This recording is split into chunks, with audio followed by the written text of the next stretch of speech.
New Fashion Era for lease or sale. For more details, contact 9966116399.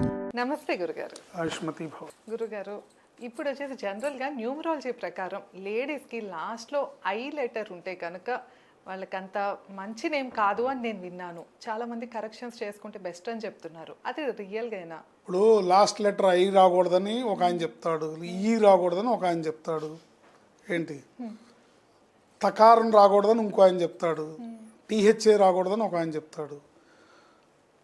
వాటిల్లో ఎంతవరకు నిజం ఉందో నాకు తెలియదు, కానీ టోటల్ పేరులో రాంగ్ నెంబర్ ఉండకూడదు.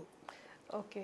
టోటల్ నేమ్లో ఇప్పుడు వైష్ణవి అని పేరు ఉందనుకోండి, వైష్ణవి అనే పేరులో ఉన్న చివరిలో ఉన్న ఐ వల్ల ఆ అమ్మాయి ఎంత ఇబ్బంది పడుతుందో నాకు తెలియదు, కానీ వైష్ణవి అనే పేరులో ఉన్న 18వ నెంబర్ వల్ల తను ఇబ్బంది పడుతుందని నేను చెప్తాను. ఓకే, అంటే మొత్తం టోటల్ పేరులో ఉన్న నెంబర్ చూసుకోవాలి మొత్తం.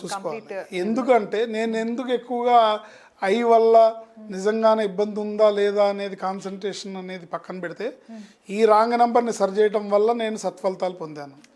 అనేక వేల మంది ఉన్నారు నా క్లయింట్స్. తర్వాత అసలు ఐ ఈ లేకుండా లాస్ట్ పేర్లలో ఏమొస్తాయి చెప్పండి? ఆడవాళ్ళ పేర్లలో ఏ రాకూడదు, ఐ రాకూడదు, ఈ రాకూడదు అంటే ఎట్లా చెప్పండి? మ్యాక్సిమం ఆడవాళ్ళ పేర్లన్నీ ఐతోనే వస్తాయి. కాబట్టి ఆ ఐ ఒకటే దోషం కాదు. ఇప్పుడు ఒక మనిషి ఉన్నారండి, ఈ మనిషికి ప్రతి ఒక్కళ్ళు 100కి 100 చందమామలాగా ఉండరు కదా, ఏదో ఒక కొంచెం ఉంటుంది కదా. అంత మాత్రాన వాళ్ళ జీవితం వేస్టా? అలాగే ఐ అనేది పెద్ద సమస్య కాదు. దానికన్నా పెద్ద సమస్య ఒక పేరులో ఉండే నెంబర్. గాయత్రి అనే పేరులో ఉండే నెంబర్లో ఐ అనే దానికన్నా దాంట్లో ఉండే 18వ నెంబర్ అనేది సమస్య.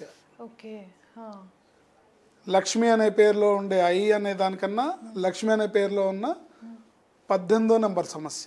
ఇది ఎక్కువగా ప్రభావం చూపిస్తుంది.